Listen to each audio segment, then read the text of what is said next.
Welcome to episode 167 of the Loane Hockey Podcast. For today, we're going to be talking about some standouts in last night's matchup between San Jose and Edmonton. Really good matchup, really exciting matchup, and really back and forth game. I felt like Edmonton, especially throughout the second and third, they really controlled a lot of the game, and I believe they managed to get 23 shots off on Askarov in the second period. And speaking of Askarov, just an elite game. He was the backbone of San Jose yesterday, even though they lost in overtime.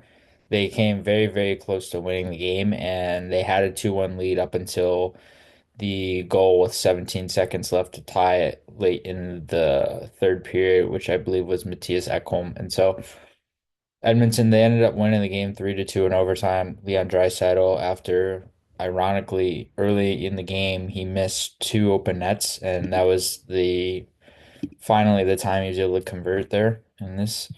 And so with Edmonton, some standouts, Connor McDavid, of course, three assists and was really noticeable as a passer. And of course, you notice his off rush play.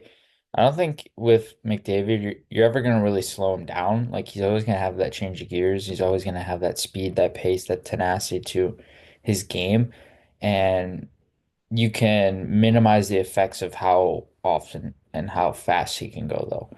So there's certain ways in terms of how he moves that you can limit. You can't necessarily fully limit it, but you can limit him in some ways. Like he can still use his speed, but if he's going up the outside compared to the middle, he's much less dangerous.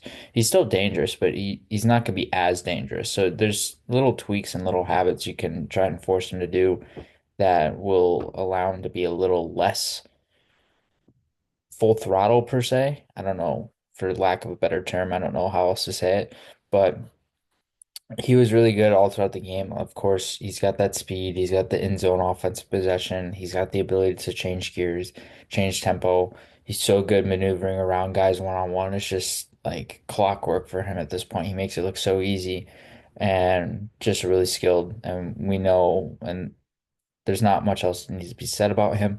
Evan Bouchard had a really good game, had four shots on goal and two assists, and he was noticeable as a playmaker as well. I really liked his ability to make plays, his ability to be a two-way guy, and his ability to be involved offensively. I felt like Bouchard's a guy you really want involved in all facets of the play when he's at his best. He can do that, and he was really good at doing so throughout this game. Leon Draisaitl, of course, six shots and one goal. He should have had probably a hat trick in this game. I'm quite surprised he ended up missing two of the open nets that he did. And Edmonton could have easily ran away with the game if he hit on those open nets. But yeah, he definitely should have had a hat trick. He had one goal and he only had a 1 point game, but he definitely should have had more points in this game. He played so well, and just the chances weren't going in for him on occasion, which is kind of weird, but that's how it ended up for him. Matthias Ekholm looked really good. I liked his ability to be a puck carrier in transition, be offensively active, and how he can engage the attack in that sense. And I really like Zach Hyman as well, his ability to be a competitive player around the net, have that feistiness element, be able to be a support option off the puck, and be able to be a guy who's very involved in many different situations and was really good, really steady, really all around effective as well. San Jose side, Macklin Celebrini, of course. I noticed his ability to transition the puck. I noticed this a lot from him, a little too much on occasion. And Connor Bedard, in his rookie year last year, he did a lot of the same thing where sometimes he would get the puck up the middle of the ice and then he'd veer to the outside a little bit too easily from the defenders. And I saw Celebrini doing a lot of that yesterday, which is fine because he can pivot off the entry and still find space and find ways to create space. So he's a good problem solver in that sense. But it's just more along the lines of when he's transitioning the puck, I want to see him fully go middle ice from the exit to the entry. I feel like that's going to be most important for him to try and sustain that throughout the year. And obviously, it's going to be a little bit more challenging, a little bit more physically demanding for him to do that. But at the same time, he showed a little bit more growth and progress when it comes to that. I've seen a lot more growth when it comes to his hockey sense, actually. I know he's a really smart player already, but I've actually seen the smarts, the reads, they've become quicker and more automatic than ever. Like he had those similar reads in the NCAA and the USHL, but they were less automatic and they were less full throttle because sometimes players in those league they aren't as skilled And you obviously you're playing your junior level players in the USHL, and then NCAA you're playing 25-ish year old guys who aren't necessarily the most smart as well per se. But when you get to the NHL, like almost every player in the NHL has some degree of smarts, otherwise they wouldn't be in the league. So with Celebrini going against that, it becomes a little bit more of a challenge for him. But I feel like he's actually adapted quite well to that. I've really liked his positional awareness in his rookie season thus far. I've really liked how consistent he is moving off the puck. I feel like that's one of his best attributes is his off puck play, his off puck support, and how he can be involved in all facets of the play for his team and creating little triangular possession scenarios as well. And then I like Jan Ruda throughout this game. Not necessarily a guy you would notice that much otherwise, but in this game, he was offensively noticeable. He has a booming shot. He's very steady from the blue line, and I felt like his presence was actually well known throughout this game. He plays inside San Jose's top four, very reliable for them there, and did a good job offensively throughout this game. One guy I really liked, and I wanted to get to him right now, Jake Wallman, who has been on. He's been unbelievable. He was traded in the offseason to San Jose for future considerations, and ironically, he's been San Jose's top scoring defenseman, one of the better scoring defensemen in the league.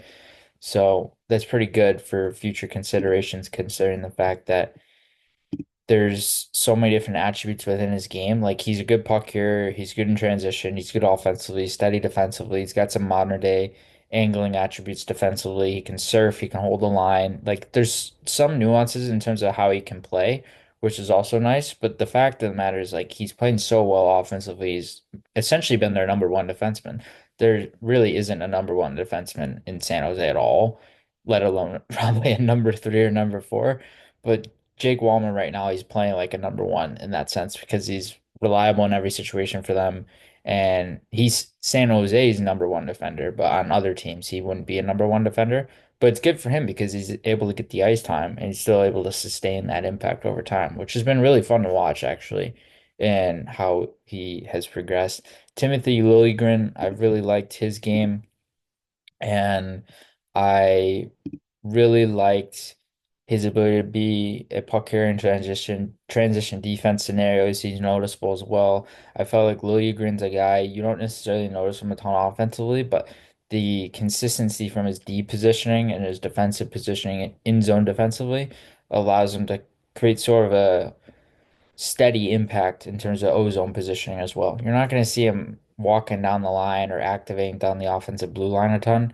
You're going to see him sit towards the point a little bit more, which is fine because he's more along the lines of a defenseman where he doesn't like to activate as much. That's just him.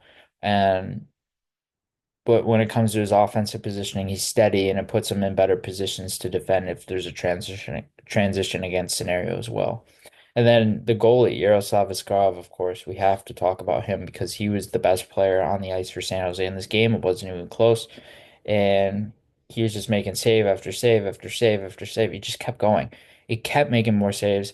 And like I said before, 23 saves in the second period, let alone the whole game is really impressive. So I feel like sometimes though, when goalies have that shot volume, it helps them get in a better rhythm. I feel like some goalies like more volume as opposed to less because then they get in a rhythm right from the get-go throughout the game versus if you have to face your first shot of the game, say 10 minutes in or so, then it becomes more of a challenge because you haven't gotten those reps, as many of those reps. So I feel like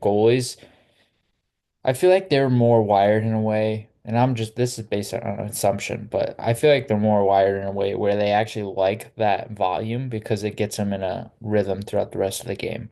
So with Askarov, I felt like that helped him, and the volume that he was getting throughout the game actually helped him more to be able to create better saves and be a little bit more aggressive positionally as well.